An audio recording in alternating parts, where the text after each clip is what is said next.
Hello, I'm Melanie Hughes from Women's World of Backgammon, and we're really excited to stream today the a live match for the WWB Invitational Tournament.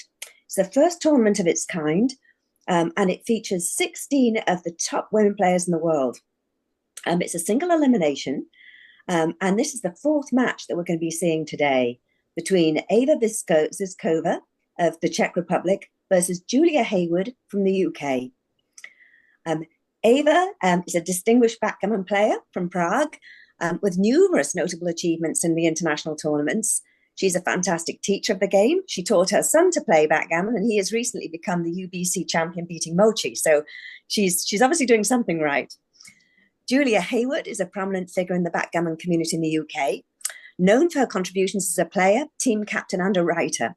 She was captain of the UK women's team in Stockholm last year, who were the runners-up, and has been instrumental in promoting the game, inspiring players and building the community. In the first three matches that were played, we had Karen Davis, Irina Litzenberger, and Akiko Yazawa all going through to the next round. So we're looking forward to see who'll make it through this round. We've got two expert commentators that we're very excited to introduce. Phil Simborg from the Backgammon Learning Centre. Hi, Phil. And Linda Clay, who's a member of the US women's team. So without further ado, let's get started. I'm going to turn it over to Phil and Linda and ask the players to get started. Well, hi there, everybody. Phil Simborg. I'm down in Florida right now and excited to be going to the Charlotte tournament. And I have some very sad news for the backgammon community that I just found out about. And the San Antonio tournament has been canceled. Bill Riles just notified everybody on Facebook because the hotel has some problems and couldn't get permits to allow the tournament. Very, very sad for Bill and Tara, who put a lot of work into that tournament. Getting to this event, it's exciting that they really do. Melanie was not exaggerating when she said she has some of the top players in the world. As she mentioned, Akiko and Karen Davis just moved forward in this tournament. And if I had to pick the top two women playing right now, those would probably be the top two that I would pick. Although I wouldn't slight Arena and Kara Schultz and a few other ladies that played, like Layla Lionheart. But it really is impressive, not only how many more women are playing, but how good they're getting. So getting to this match, Linda, did you have any? Linda Clay is an old friend of mine. Did you have any comments before we start? Hey, Phil, I just wanted to say best matches, best to Eva and Julia. I've met both ladies, and they're both tough contenders. And it is, I will agree, as a software engineer who spent most of my working years working with guys, it is a pleasure to see more women in the room. So good luck to you too, and go for it. Okay, as you can see on the bottom of your screen in black is Julia, and at the top it says Elza. Interesting shortened of her name there, but okay, that's Eva. It was the way we think of her. But obviously Black has taken, or Julia has taken, a very, very big lead in this game. She has a great, what we call a great priming position. When you make, it's the rack, when you make the 7, 6, and 5, but she also has the 8. So she has an incredible position. I would think that she has a double now. The question is whether she's too good, because it's a huge pass. And again, well, she didn't double. She must think she's too good to double, but is the only reason I can think of to keep rolling there and not doubling. Now, the match is to how many points? Or does it say that? 11 points. Okay, 11-point match. Winning an undoubled gammon at this score is not worth that much, so you wouldn't be playing on for the gammon as much as you would at a lot of other scores. Whether you're winning 1-0 or 2-0, it's not a huge equity difference. It's less than about 5%. So you don't go on and roll if you're too good as often. But she might have been right there. I would have probably doubled and taken my point. But she can always double later. She's doubling now, and I still think it's a pass, so she didn't lose anything by rolling. And again, it was a pass, and I'll give Eva credit for quickly dropping that cube. There was nothing going on there. Linda, please speak up. I know I talk a lot, and I welcome your comments. Yeah, I just was trying to get the game so I can see it. Sorry, I'm having technical difficulties. So okay, well, I've had technical difficulties my whole life, but I call them technical difficulties, but it's really my personality that's been the problem. Okay, back to this match. Now we see a reversal. We now see a nice priming game for Eva, and she, making her bar point and having those checkers stacked up, and with 3 checkers back for Julia. She had a really great position until just a second ago when Julia made the golden point. For those of you who don't know, making your 20 point or your opponent's 5 point is golden for 2 reasons. Number 1, your opponent can't make it. And number 2, you're in the game pretty much forever. It's pretty hard to get doubled out and pretty hard to get gammoned. And you only come off of there if you can get a good shot, which she just did. And I certainly agree with the play. So you say, but everything you have done has contradicted that. Now, I assume this match will be, since it's recorded, it'll be put into Extreme Gammon, and we will be able to analyze the match. I'm getting some background noise from somebody whose mic is on. Good things they've done rather than only the worst. And I think it's Nano. Nano, I think your mic is on. In his last 2 years here, there were 7 escape attempts, 12 injury assaults on officers and NCOs, including 1 kill. All right, 4-2. Do you hit or do you anchor? This is not easy. I think I hit. But then where's the 4? I like this play, anchoring and hitting that way. You get your anchor, but it's tempting to hit the 23. But then you really don't have a good 4. So I can see that. Good note from Gigi. Everybody, please turn off your mic, except for me and Linda. Okay, double ones. Entering is good, but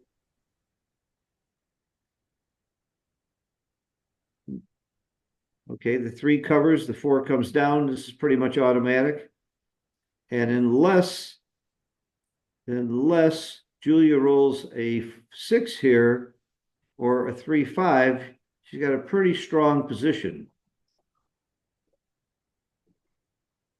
And I think it might, I think that would have been a double for me again, especially with the anchor. I don't see that many gammons. I see a beautiful prime there. I would have cubed. And she played it very quickly and did not cube. That doesn't mean she's wrong, because I might be wrong. I think it happened once before that I was wrong, but I certainly would have doubled there. Especially since she's not on the edge of the prime. Yeah. Well, the only reason not to double is thinking you're too good, and how good are you when your opponent has an anchor on the 3 point. The gammons there usually are somewhere around less than 8% gammons, and that's just not enough. And you could still lose this game very easily if you leave a shot and get hit and break your prime. Right now it looks too good. Right now I would roll on. Now she doubled. Okay.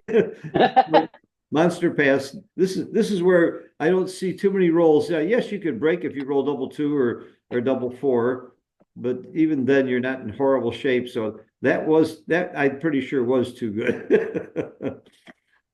But again, being too good when the score is 11 away, 11 away, or 11 away, 10 away, it's not too bad to just cash and take your point. Double 4 makes 2 inside points and hits. Wow. Okay. Is this a cube, Phil? Pardon me? Is this a cube? Oh yeah, absolutely. This is again, the only reason not to double is you might be too good, but with 1 checker back and 2 spots open, I would have just cubed them out. I would have doubled. So I'm not agreeing with these ladies' doubling decisions so far. I disagree with a lot of them. But I could be wrong. This is still a pass, so she didn't lose anything.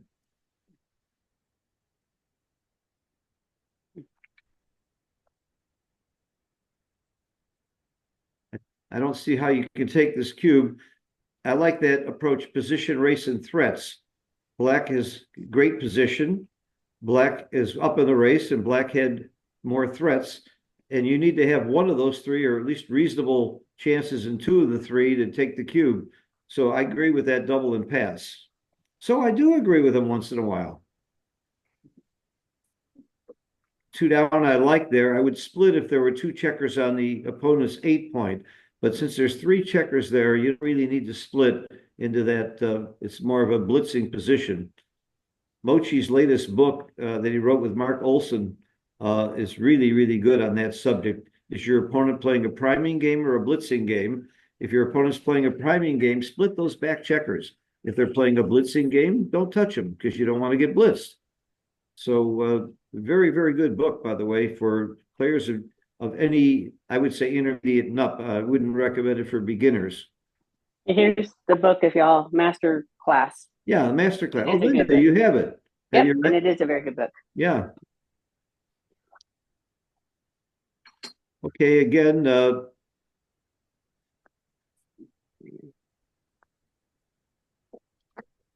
I like making the bar point here. I agree with that. Because it's very good structure. She does have a priming game.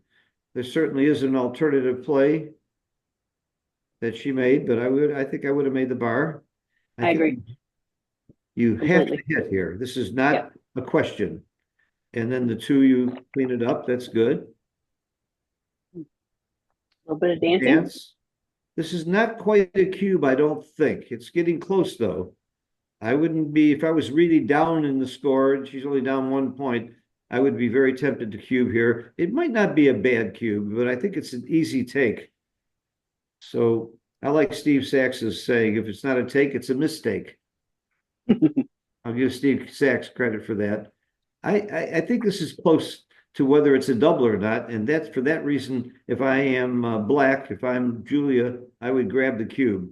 There's a lot of game left. She still has a checker on the 24. You're likely to anchor. I think this is certainly a take, but I like reverse. Go ahead, Linda. I say Julia has good outfield structure on the 9 and the 8. Yeah, I think it's. So she dropped. Okay. I thought it was enough to take. That proves it's a great double. Because even if it wasn't a double, she got a pass. So when in doubt, double, because you could get a pleasant surprise.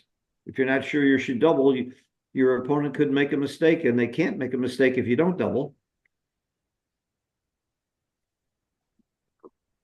I'd love to see an analysis of all the cube action so far because I disagree with so much of it. And again, that doesn't mean these ladies are wrong. If I was a perfect player, I wouldn't be wasting my time giving lessons and doing commentary. I'd be out there playing somewhere.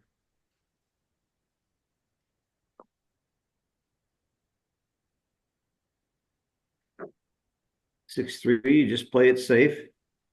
You're winning the race. You got great structure. What is the race? Is it showing? Oh, it is showing. It's only up by 7. Yeah, after the roll. So it's not quite a double because every game is a race. Even when your opponent is stuck back on the 1 point, you still have to consider the race while you have openings and a chance for your opponent to run. And now, that's a great block.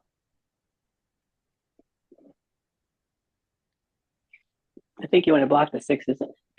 Yeah, I think you're losing the race. I would risk making the bar point, I think. I certainly would take that risk, yes. Only a 2, 5, 4, 3, and 6, 1 hit. That's 6 numbers out of 36. If you hit, it's probably going to be death. But you really need to prime and block your opponent here because you're losing the race. And you need to have a safe way to bring them in. So I think the bar might have been right there. I love this game. Everything about it is weighing risk and reward. Again, I make the 3 point here, even though you're leaving shots, as opposed to bringing 2 down. Your only shot, again, is a 7. And gives you that extra anchor. Yeah, and then 2, 5 doesn't hit now. It's only a 1, 6, and a 3, 4 if you make the 3 point. She must have heard me. Am I talking too loud? Do they hear me in the next room? I'm in Florida. Where are they? They're all over the world. Yeah, I like this play if you're winning the race, but not if you're losing. Of course, 6, 6 is the only roll that totally escapes, so maybe playing safe isn't terrible at all. I'd make the 3. I like that play.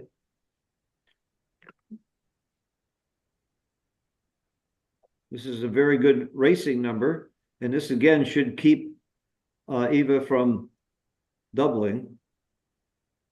3-2. I think I simply make the 8 point from the 13, because double six would be the only thing that would hurt me and would leave a blot. No, it doesn't leave a blot. Double six hits and covers. You're giving your opponent a big joker. But I like giving the jokers because it's just fun when it happens. We're here for fun, aren't we? Yes, we are. I don't give up the 8 point.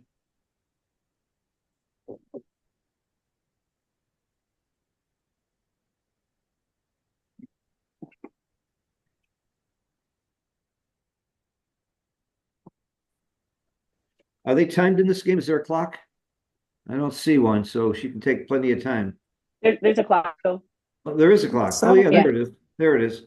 So this is one of those plays where, and the reason I asked, you should always make an assessment.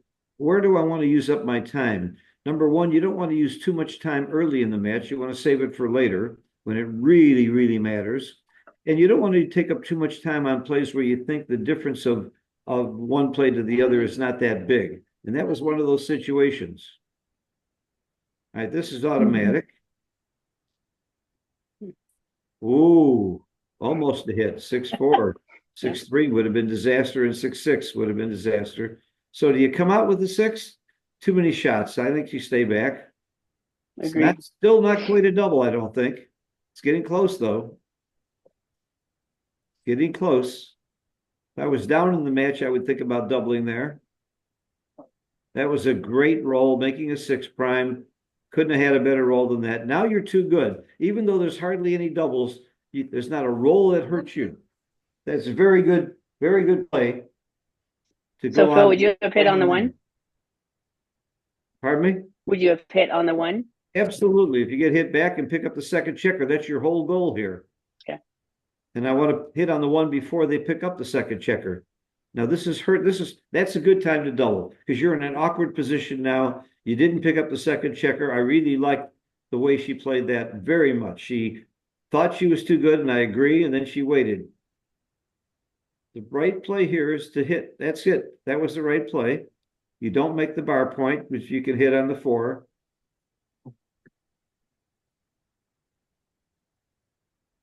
We hit on the 9? Absolutely right. In the early game, can I hit? Can I make a point? Or can I run? In that order. Almost always. So you look for that hit. And she had a 5-3. She could have made the point or hit. And she clearly was right to hit that outside checker instead of making her 3 point. So what would you do here, Phil? Would you make the 4 or not? I'm hitting. Would you hit twice or once?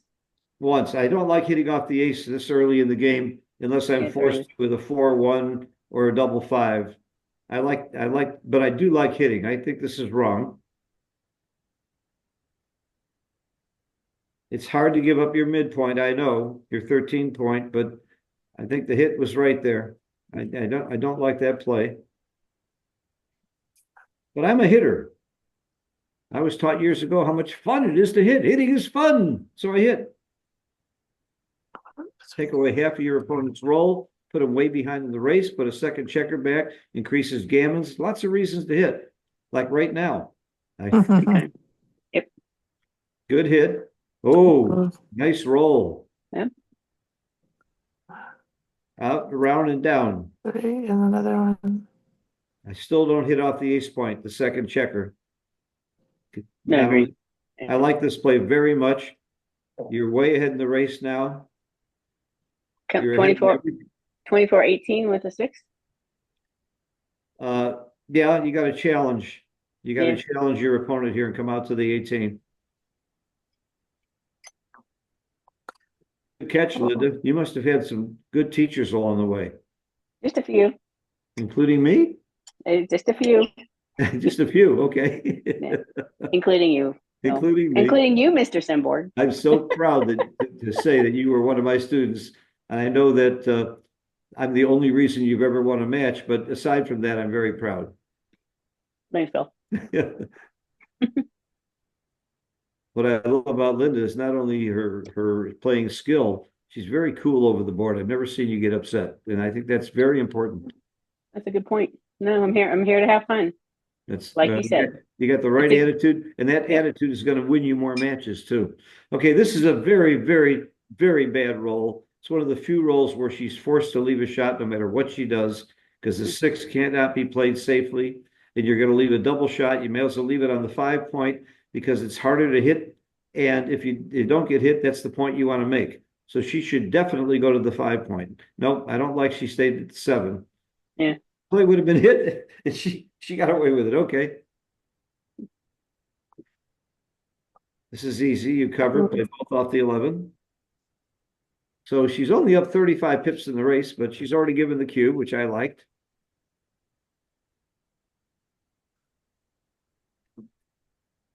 When you're leaving, you have to leave a shot, you think about several things. Number one, what is the fewest ways to get hit?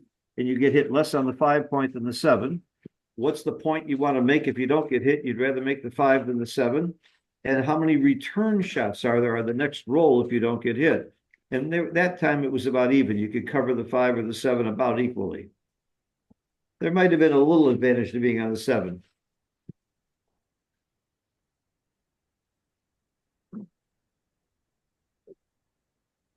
Oh,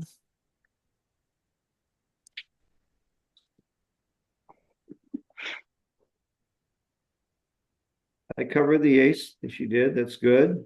Now you come in safely. You don't want to leave a shot. I like this. You come off the front because you get more shots from the back.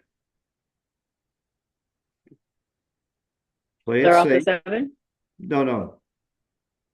Oh, clearing the 7 might have been reasonable, but I think your opponent's running out of time, and with those spares on the 8. But that was a good catch, Linda. Maybe breaking the 7 might have been right. Point clear is a point not to be feared. True. You could play 1s. Yeah, but the problem is she had no 3s to play if you come off the 7. Agreed. Oh, yeah. I played both off the 8, both of them. That's good. Yeah. That gives her a lot of flexibility. I like Julia's play here. I know both of these ladies personally, and I like them both a lot. They're very, very nice people. And like you, Linda, they have good demeanor over the board.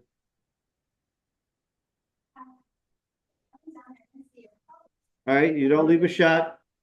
Yep, clear the 8.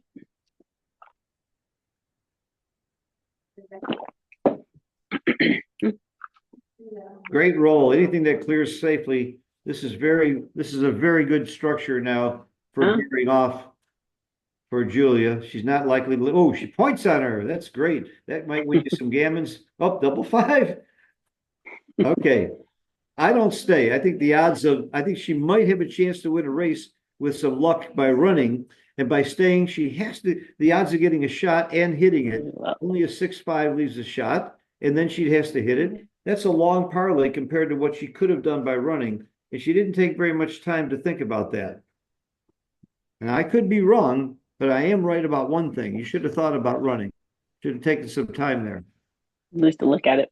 Yeah.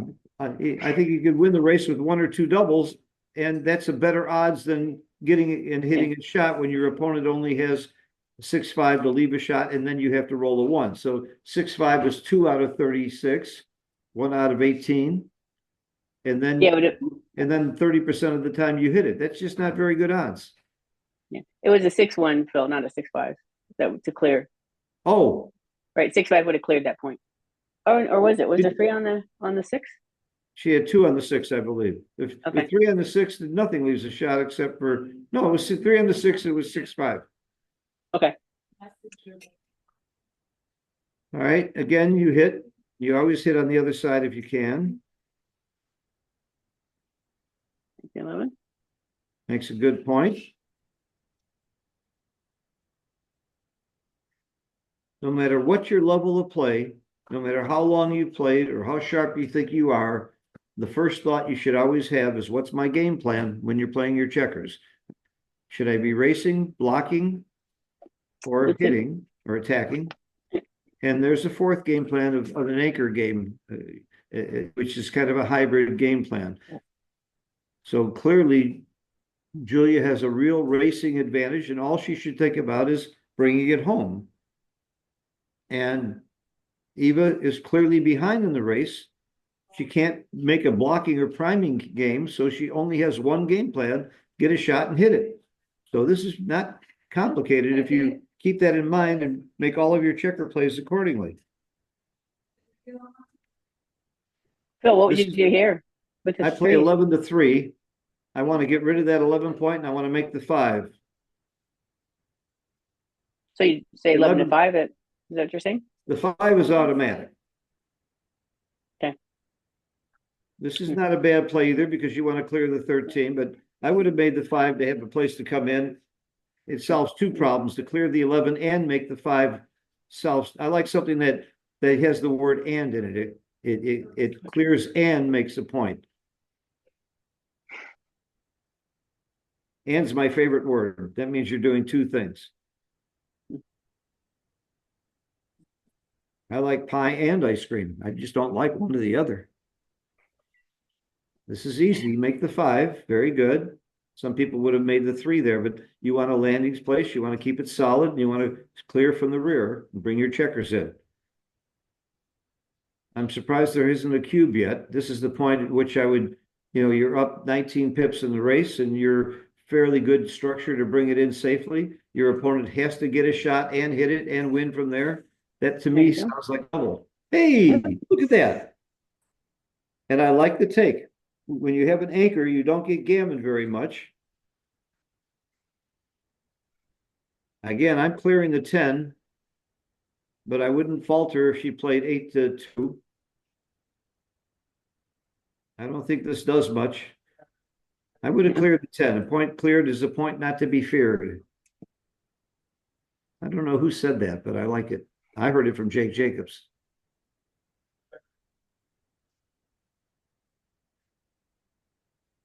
All right, the race just got closer.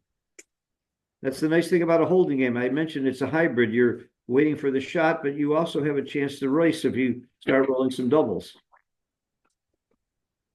Now, because she's still down in the race, it's right to stay back there. I like this play. I like her staying back on the 18.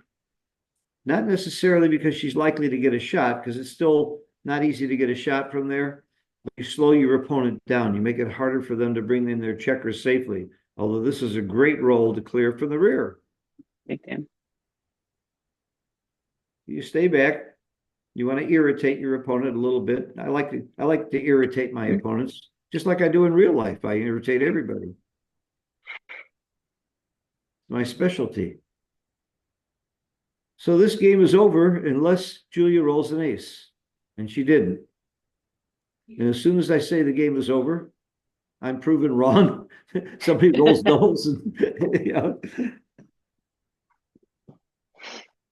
Remember, the game's not over until the fat guy sings.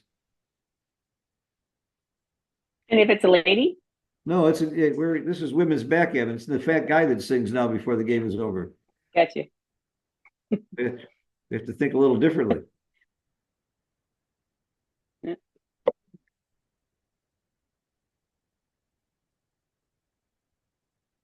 So in a match to 11, winning 2 points here and going ahead 6-3 is significant. Oops, this game is not over. Oh, they both roll doubles. That's impossible. That only happens online. Never happens live that 2 people roll doubles one after the other. Well, Look yeah. at that. One tip away, one checker away from winning. Look at that. The dice gods like to make it exciting and like to prove I'm wrong when I say, oh, it's all over.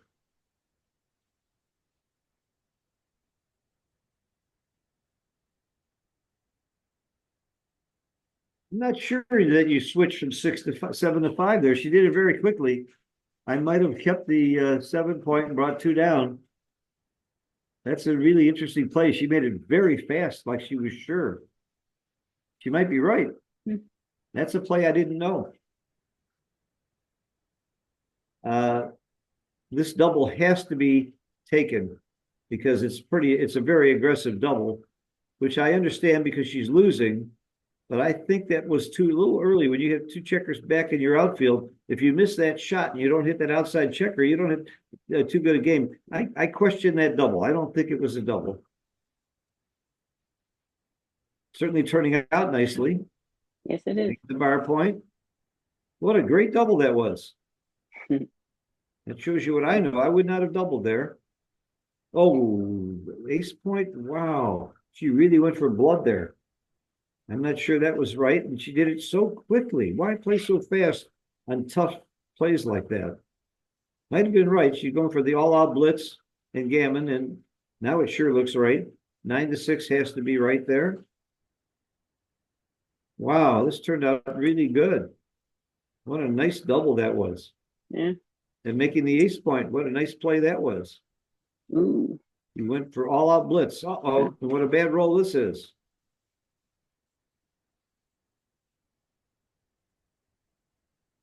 Up and hit.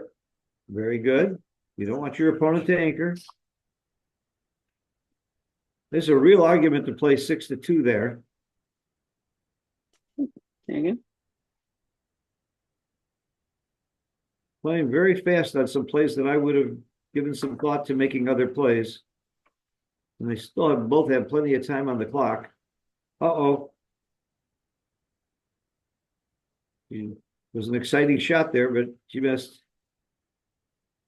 Okay, these are almost a certain gammon unless she gets a shot and hits it. And these are pretty good rolls right now that Eva's getting.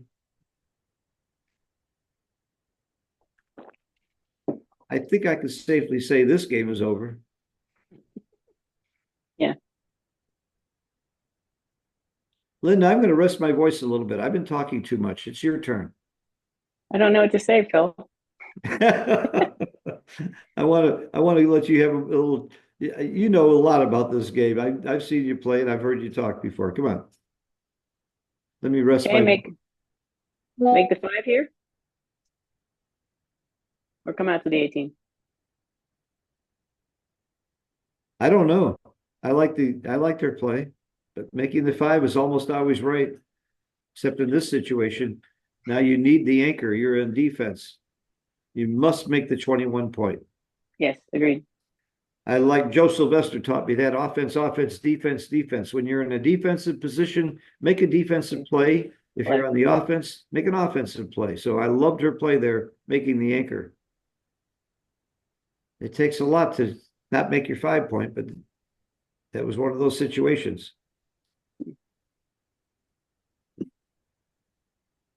I think I'd make the 5, like Eva did. I agree.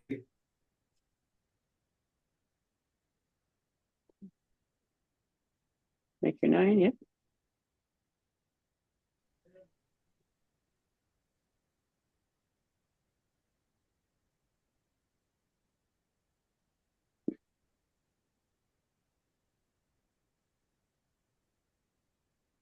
Many beginners would double here as white, but you have to realize you're losing the race. And when your opponent is holding a high anchor, you must be up about 15% of the race to have a cube under normal circumstances.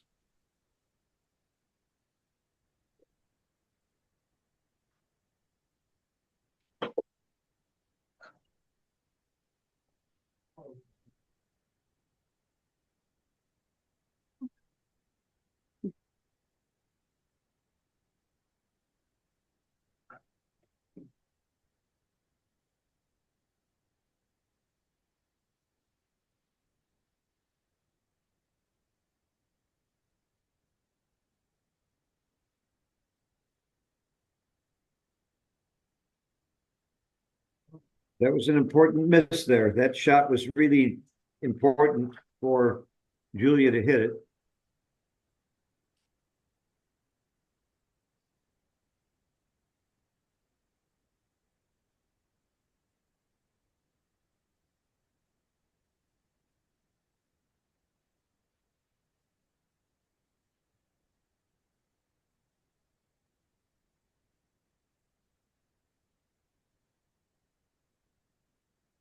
Stay on the 13. Why not? Make the 3 heavy. Make the 3, yeah. If you're winning the race, I would clearly clear the 13, and but I would make the 3 heavy, because now you make 1s really bad for your opponent by staying on the 13. True. She's looking at it. I like this play. You're not really wasting too much by putting 2 checkers on the 3. Agreed. The other Like problem agreed. with clearing the 13 is you are leaving a joker. You're leaving a 3-4. Oh, did I say a And, 3-4? yep. Did I Yes, you say a did. 3-4? I made it happen. It's my fault. Now it's going to be double pass. You're up in the race and you can clear that blot very easily. You might roll a 9. I'm sorry, a 10 or 11. It's got to be a pass. Any 1 or 2 she clears, or 11 you cover, you're up 25 pips. There's no reason to take this cube.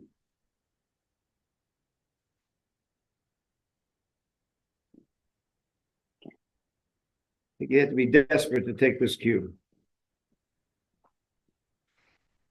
She's looking at it. Okay, there you go. Four-way, Yes. four-way. Good. There's nothing wrong with taking your time. In fact, that's something they haven't done enough of, in my opinion. Particularly, Eva has made like 4 or 5 plays that I really wasn't sure about. I'm not saying she's wrong. I wasn't sure, and she made them very quickly.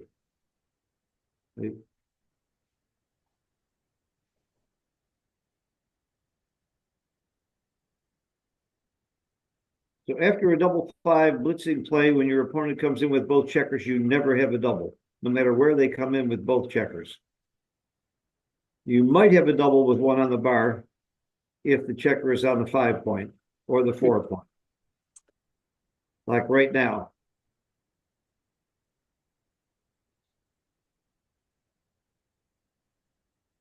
I like that cube action. She waited to the right time to double.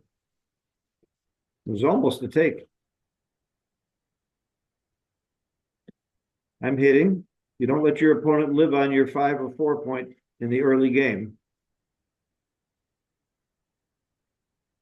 I like that play. I think this would be a very premature double. Way too many things left to happen here. But that must be what she's thinking about. There aren't that many.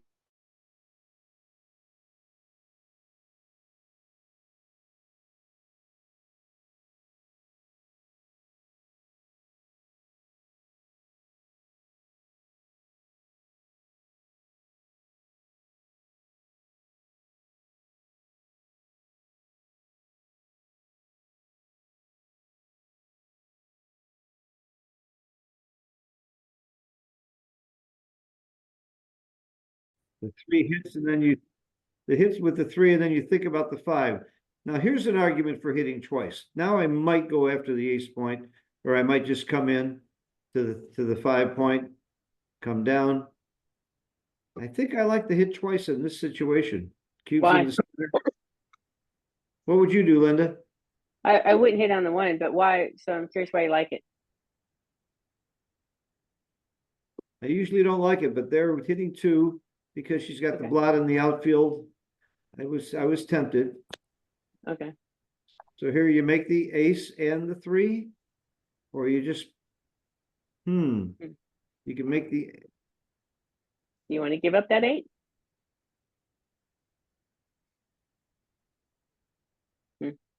There is that play, but I'm not sure I like giving up the 8 there. Yeah, I don't. Well, not a bad play. I might have left a shot on the 13 and kept the 8 point. It's getting ugly. 5 to 4 is the only play here. 6-4, 2 down. She would like an 8. Oh, a 10. No, that's White's play. I think this play is right. There's an argument to run, but she's not up in the race. So, and you can get clobbered by running 23 to 13. So I don't think that's right. If you're way up in the race, you might do that. Think about your game plan. I like this play.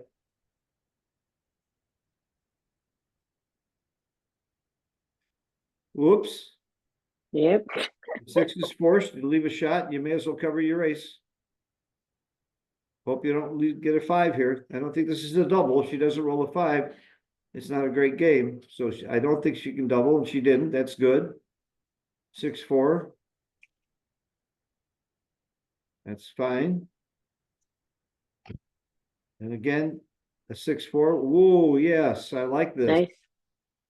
I like this. And then I make the 7. There's a 2 you must hit because you have no choice. Otherwise, you're just giving up. And of course, are you going to take the double after you hit? And the answer is no. I think any play you make, it's going to be double pass. So you put this in XG, it's going to say it doesn't matter what you do. That's a give up play, but it's going to be double pass. And you don't play on for a gammon here. Gammons are about 8% from the 2 point.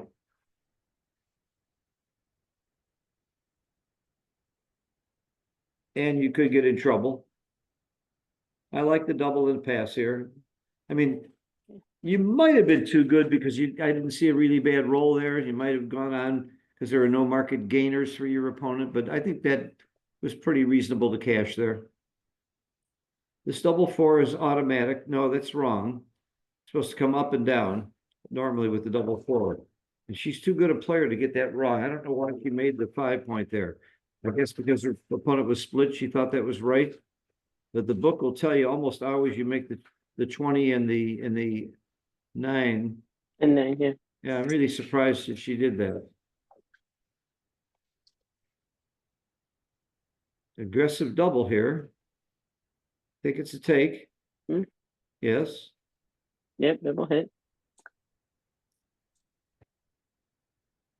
I make the 4 point. She could come up to the 21, but I like the 4 point because she's got a stack on the 6 point, and it's a very valuable point to make.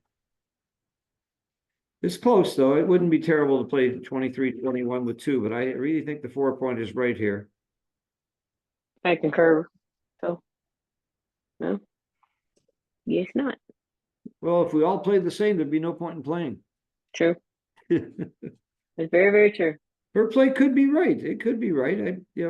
Offense, defense. She was on the defense and made a defensive play. I wouldn't swear it was right to make the 4. Oh, do you hit and cover? Yes. You could have made the 3, but I like the words hit and cover. Agreed. Even though you're making the ace. I liked your and Oh, analogy. look at this. Come out with 2. Come out because 5s don't grow on trees. And you got a recube. Oh, you're 2 away. There's no recube here. Okay. You play on. Cover. Oh, it was 2 away, 4 away. That was a very good cube at 2 away, 4 away. Yeah. Yeah, you're supposed to be very aggressive there. So I like the cube now that I look at the score. The score matters in this game, and I just realized that. I learned something new every day. I like that play, even though it got hit. I like this play, and you're going to run. This is easy. Yeah. You're up in the race, 21 pips. You just race. And you don't need a gammon if you need 2 points to win the match. You just try and win. Just try and bring it home.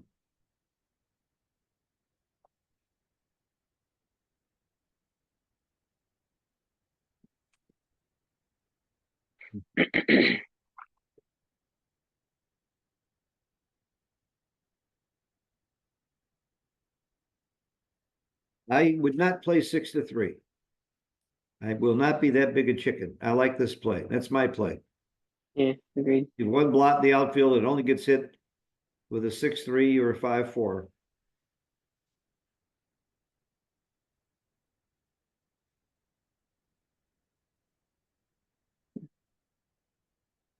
This is automatic. There was an argument to clear the 8 point and leave that blot out there, but I don't think it's a good argument. I think she made the right play. Make the 2 point. Get maximum builders here. I would play 8-5-7-6. You might want to save 6s and keep 3 checkers outside. She made the play I would have made. 6-5. Clear the 8. You could clear the 7, but that leaves a gap. So you don't want to leave gaps if you can avoid it. And here you do save a 6. You leave that checker outside. Good play. 5-4 is forced. You're the No, you 7 got point. several choices. No choice. So I'm just saying there are several choices. It wasn't forced. Now, there's a question here. Splitting with the 3 has some merit there. It might not have been terrible. You're giving him a hit and cover. You got enough shots anyway. So, well, okay, there's no 6. Play the 4. It might have been right to split with the 3 there. Yeah. Now I know it's right to split with the 4 and cover with the ace. Because you don't want to break your board, and you get a lot of shots that way. Even if you get hit with the 2, you got return shots. So I come out with the 4. Hold my board. Keep that strong board. Think about what happens if she rolls a 5-1.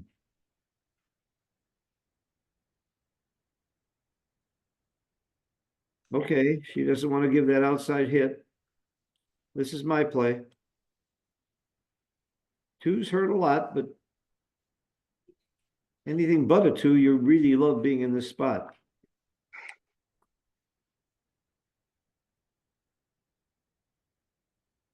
And you don't care about getting gammon. That's another thing. You don't worry about getting gammon when your opponent only needs 2 points.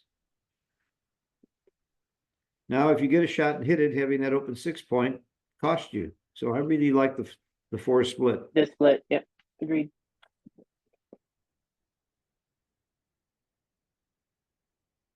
But take your time. You got 17 minutes on the 13 minutes on the clock, and it's probably going to be the last game. It could easily be the last game. So she's right to take a lot of time here.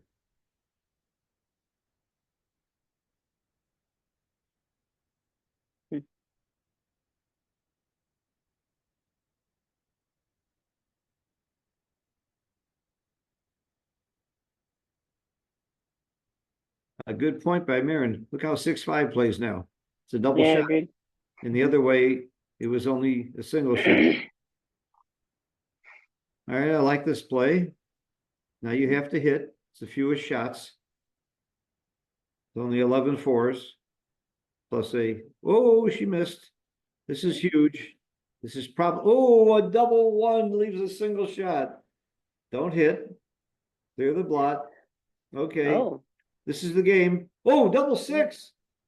Yeah. You're going to miss. That's the way to do it. We're down to a real close rolling contest here. You got to give the edge to Julia. Because all of her doubles work. And that's a great double right there. Double 2. Eva's got to get a big cube, a big double there. 5-3 is a big roll. 4-3 won't do it. Now it's curtains all over. Great match, great playing, great, very exciting. Very exciting. I learned a bunch of things. I can't wait to see XG on some of those cubes and plays that I wasn't sure of. That's how you want to learn from this. Every time it's a learning experience. Linda, your thoughts? I agree. It was a good match. Is there a way to get the well, it's a hero's question. I'll ask later. I was just trying to figure out how to get the match to analyze it. I don't know how to get others matches. Well, the way you get others matches is you go to YouTube where it was streamed and recorded, and then you transcribe it yourself, or you ask Nano Cabrero, who's doing the work on this. He does an incredible job of analyzing matches and sending them out afterwards. I have the pleasure of playing at his clubs in Florida all the time, and he works with Karen Davis. So there's another way to get the match, but we can send the transcription out to you, Linda, when it's done. So I would match. Great. But I just want to say thank you to Phil and Linda for their commentary, and thanks to the players. I thought it was a fantastic match. They played very, very well, and it was really exciting to watch. So thanks to everybody. Hope you enjoyed it as much as I did. Thank you very much.